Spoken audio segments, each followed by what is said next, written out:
दे दो चाहे अमरदीप कादियान को, लेकिन अमरदीप कादियान जरूर बोलेगा आज इनसे आजादी नहीं मिलेगी, भले 90 साल के बाद मिलेगी, लेकिन चिंगारी तो जला दी। 10 पर्चे दर्ज कर दे, 10 नंबरी बना दो मेरे को, मैं फिर भी नहीं रुकूंगा। क्या कारण है? हेलो साथियों, मैं अमरदीप कादियान, नमस्ते, प्रणाम, सलाम वालेकुम, सत श्री अकाल, जय मसीह की, राम राम जी, जय माता की, जय हिंद, जय भारत, जय ससुराल वालों की। साथियों, आपका स्वागत है डिसेंट फैमिली में। साथियों, आज हम बात करेंगे लोन डिफॉल्टर के बारे में। अगर आपकी किसी भी तरह का लोन है और आपकी 2, 4, 5 EMI डिफॉल्ट हो गई हैं, चाहे आपका अनसिक्योर लोन है, सिक्योर लोन है, पर्सनल लोन है, बिजनेस लोन है, गोल्ड लोन है, scooter, motorcycle, car, jeep, truck, बस का है, मकान, दुकान, जमीन जायदाद, फैक्ट्री, कारखाने का, किसी भी तरह का अगर आपका लोन है, भगवान ना करे उसकी EMI डिफॉल्ट हो गई है और वो 2, 4, 5, 7 हो गई है, तो किस तरीके से कुछ बैंक और NBFC कंपनी वाले लोगों को परेशान कर रहे हैं, राज कर रहे हैं और जलील किया जा रहा है उनको सार्वजनिक रूप से। साथियों, जैसे कि मैं हर बार कहता हूं, अगर आपके पास पैसे हैं तो इनके पैसे दे दे, कहीं से अरेंजमेंट होता हो तो वहां से करके इनके पैसे दे दे। अगर नहीं है फिर तो राहु केतु ग्रह तो क्या, साक्षात शनिदेव भी धरती पे आकर आपका कुछ नहीं बिगाड़ सकता। अरे जब पैसे ही नहीं है फिर क्या करेगा भाई? ज्यादा से ज्यादा ये क्या कर सकते हैं आपके साथ? सबसे पहले तो आपकी फाइनेंशियल डेथ कर देंगे, आपका सिविल खराब कर देंगे, क्योंकि हर बैंक और NBFC कंपनी हर महीने अपनी सिविल की रिपोर्ट आके भेजता है। फ्यूचर में कोई भी बैंक या NBFC कंपनी आपको अनसिक्योर लोन नहीं देगा। लेकिन जब पैसा ही नहीं है और 99% ये चवन्नी छाप जो है ये लोगों के पास फेक नोटिस भेजते हैं। क्या कारण है भाई? इन चवन्नी छापों की मेरे देखने में आया सैलरी तो है नहीं कुछ। अब जो सैलरी नहीं है तो एक कमीशन पे काम कर रहे हैं। 15 से लेके 35% तक इनकी कमीशन होती है, बैंकिंग की भाषा में जिसको इंसेंटिव बोला जाता है।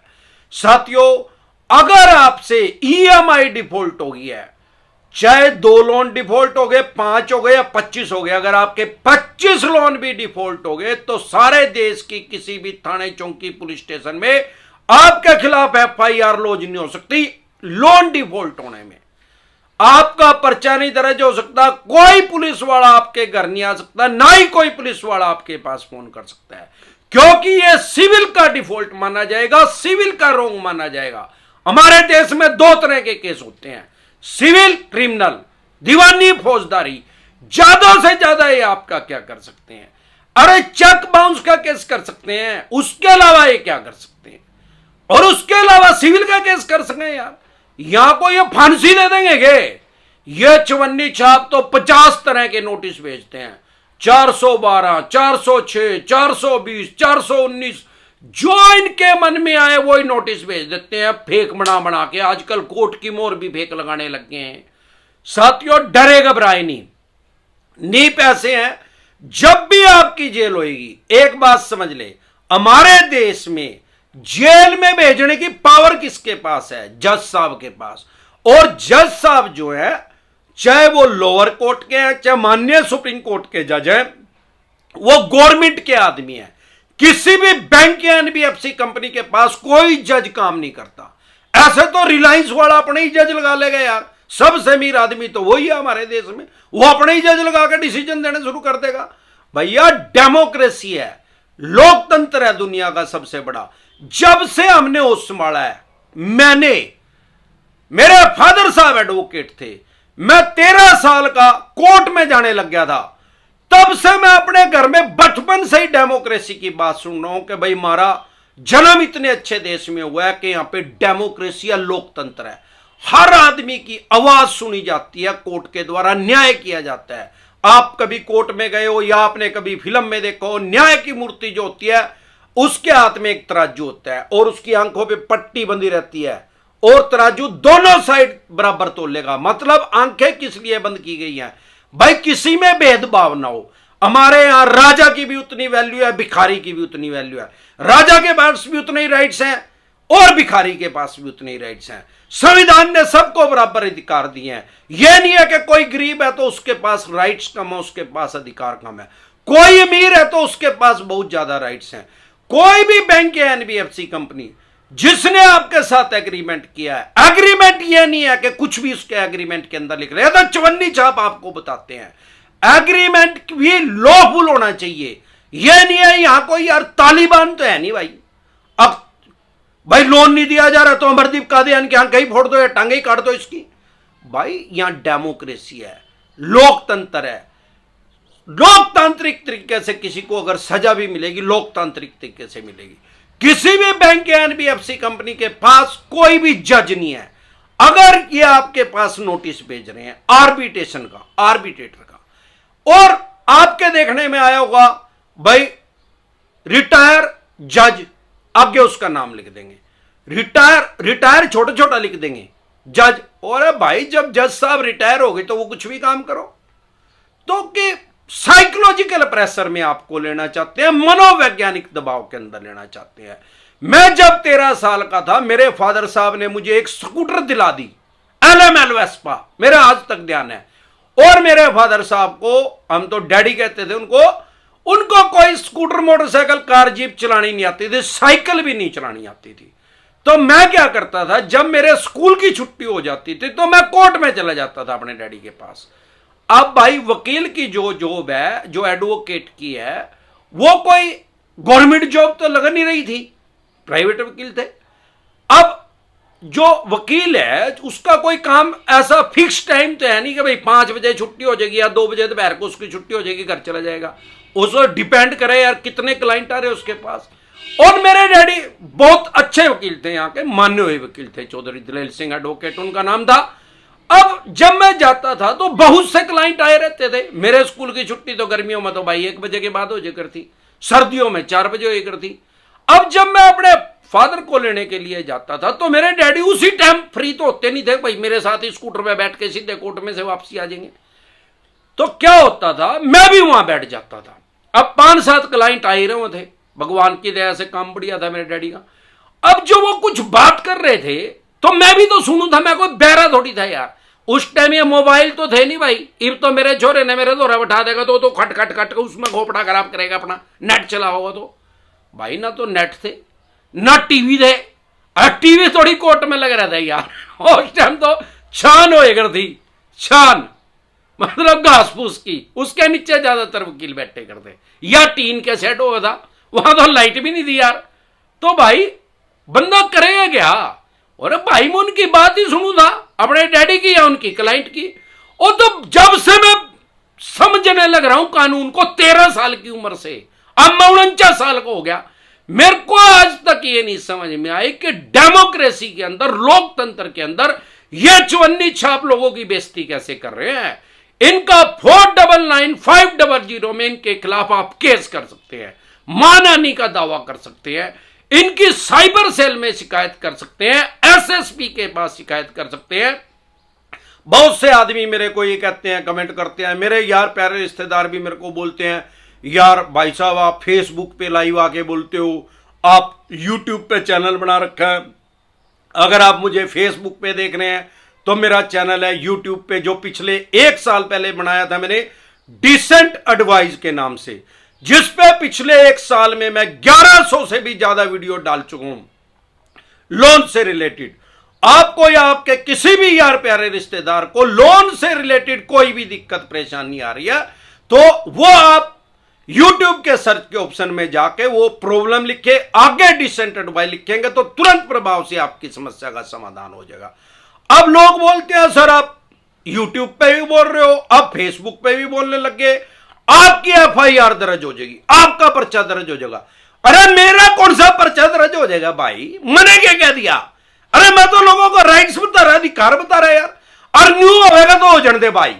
जो चवन्नी छाप मेरी सुन रहे हैं ना, 10 पर्चे दर्ज कर दे, 10 नंबरी बना दो मेरे को, मैं फिर भी रुकूंगा। क्या कारण है, मेरा चैनल सारे देश में सबसे आगे जाने का क्या कारण है। पिछले 1 साल में एडवाइस में सारे देश में सबसे आगे क्यों चला गया। अरे लाखों आदमी एडवाइस दे रहे हैं, लाखों चैनल हमारे देश में एडवाइस देने के।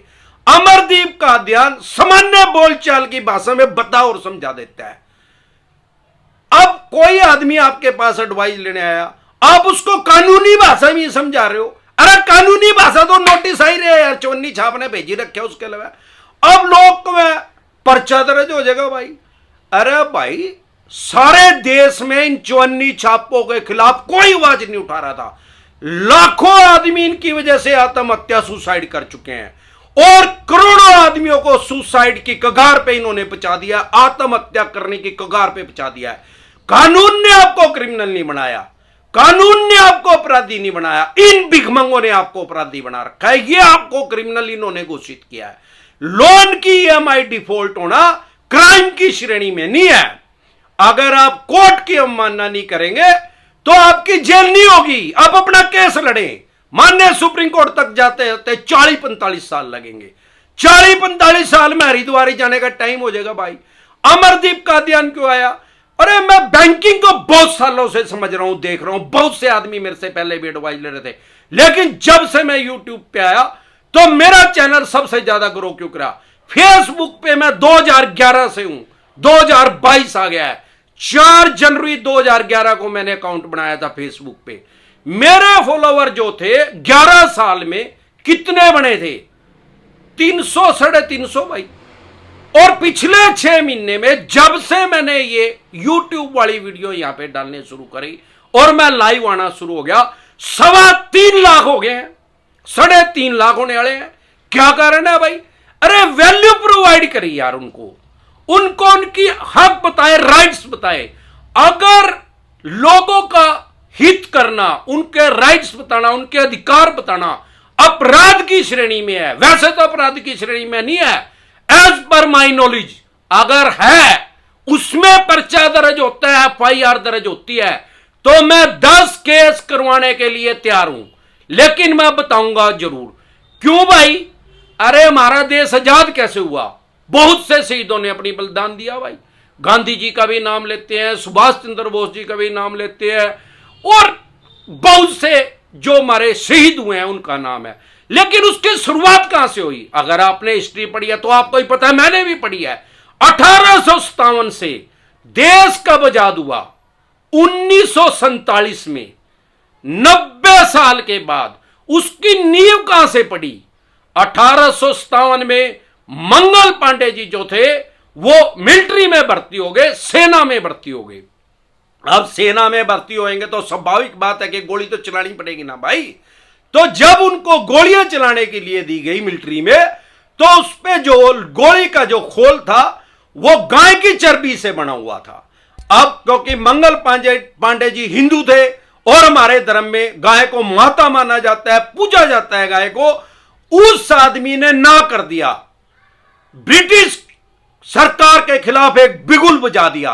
उसने क्या भाई, मैं नहीं चलाऊंगा भाई, ये कारतूस मैं नहीं चलाऊंगा क्योंकि इसके ऊपर गाय की चर्बी है और हम अपनी गाय को अपनी माता मानते हैं। क्या मंगल पांडे को यह नहीं पता था कि यहां ब्रिटिश सरकार है, अंग्रेजों की हुकूमत है, अगर इनके खिलाफ बिगुल बजाएंगे, विद्रोह इनका करेंगे तो ये उसको फांसी पे टांग देंगे? उसकी नौकरी तो जानी जानी थी उस आदमी की, उसको पता था। वो पढ़ लिख के तो फौज में भर्ती होया होगा, अनपढ़ थोड़ी फौज में भर्ती कर दिया होगा, कोई 2 पढ़ा हुआ थोड़ी लगा दिया होगा, उसको पता था। लेकिन उसको यह भी पता था कि किसी आदमी को तो शुरुआत करनी पड़ेगी, किसी आदमियों को तो इन अंग्रेजों का मुकाबला करना पड़ेगा, कहीं से तो शुरुआत होगी। हालांकि मंगल पांडे जी को ब्रिटिश सरकार ने फांसी की सजा दे दी, लेकिन उस आदमी ने आजादी का बिगुल बजा दिया और 90 साल के बाद देश आजाद हो गया। उस आदमी ने, कहते हैं 1857 में आजादी की नींव रखी गई। आजादी की नींव अगर वो आदमी नहीं रखता, मेरे को तो नहीं लगता कि आज 2022 में भी देश आजाद हुआ होता। जब तक किसी चीज की नींव नहीं रखेंगे, चाहे वो मकान है, बंगला है, फैक्ट्री है, कारखाना है, अरे जब तक उसकी नींव नहीं रखेंगे तो बनेगा कैसे?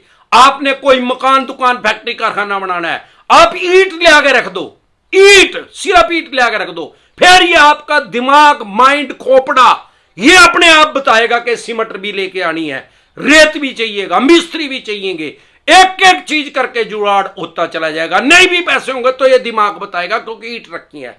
उस आदमी ने क्या किया? मंगल पांडे जी ने आजादी की नींव रख दी। अब आजादी की नींव रख दी तो 90 साल के बाद देश आजाद हो गया और आज हम आजाद देश में है। अब पहले तो हमें अंग्रेजों की हुकूमत थी, गोरे हमारे ऊपर राज कर रहे थे, अब ये काले कर रहे हैं, इन्होंने बेड़ियां डाल रखी हैं। तो मैंने सोचा कि यार किसी को तो इनके खिलाफ आवाज उठानी पड़ेगी। हमारे देश की जनसंख्या लगभग 135 करोड़ है और एक भी आदमी इनके खिलाफ आवाज नहीं उठा रहा है, एक भी आदमी खुल के नहीं बोल रहा है। क्या हो जाएगा भाई?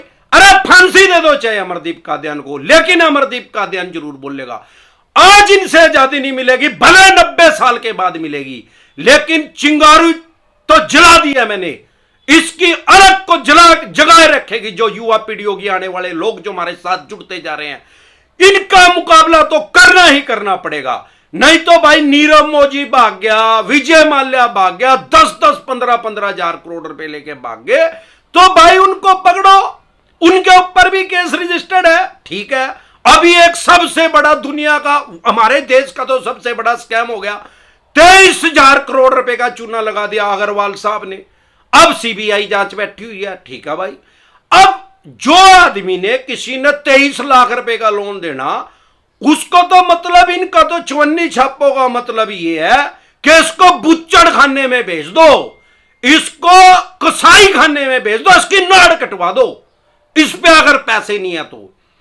भाई डरे घबराए नहीं, अमरदीप कादियान जब तक जिंदा है, जब तक आम और खास आदमी की मदद करता रहूंगा, जब तक लोगों को लोगों के राइट्स बताता रहूंगा। लोन डिफॉल्ट होना, दोबारा बता रहा हूं, 2 लोन डिफॉल्ट हो गए, 5 हो गए, चाहे 25 लोन भी अगर आपके डिफॉल्ट हो गए तो भी क्राइम की श्रेणी में नहीं है, सिविल का डिफॉल्ट है। जेल का प्रावधान, कोई भी बैंक या एनबीएफसी कंपनी डायरेक्ट आपको जेल में नहीं भेज सकती, डायरेक्ट आपकी एफआईआर दर्ज नहीं करवा सकती लोन की ईएमआई डिफॉल्ट होने पे। फिर चाहे आपका 2 लाख का लोन है, 50,000 का लोन है, या 50 करोड़ का, या 500 करोड़ का, जितने भी करोड़ का आपका लोन है, डायरेक्ट आपके खिलाफ एफआईआर दर्ज नहीं हो सकती। कोई भी पुलिस वाला आपके घर नहीं आ सकता, ना ही कोई पुलिस वाला आपके पास फोन कर सकता है लोन की ईएमआई डिफॉल्ट होने में, क्योंकि पुलिस का काम हमारे देश में लॉ एंड ऑर्डर को मेंटेन करना है, कानून व्यवस्था बनाए रखना है, ना कि किसी भी बैंक या एनबीएफसी कंपनी की रिकवरी करके इनको देना। यह चवन्नी छापों का काम है। मैं तो कह रहा हूं चवन्नी छाप खत्म होने चाहिए हमारे देश में से, रिकवरी एजेंसी को हटाना चाहिए। अरे यार पैसे देने हैं, पैसे देने के राइट्स तो बैंक या एनबीएफसी कंपनी के पास है। अगर मैंने 10,000 रुपए भी लिए तो वो हमारे ऊपर केस तो कर सकता है, तो केस कर क्यों नहीं रहा है वो? उसको पता है आज केस करेगा, माननीय सुप्रीम कोर्ट तक 40-45 साल लगेंगे। इतना अमरदीप कादियान हरिद्वार चला जाएगा, फिर पैसे किससे लेगा? ये चवन्नी छाप 40 दिन भी नहीं लगने देते।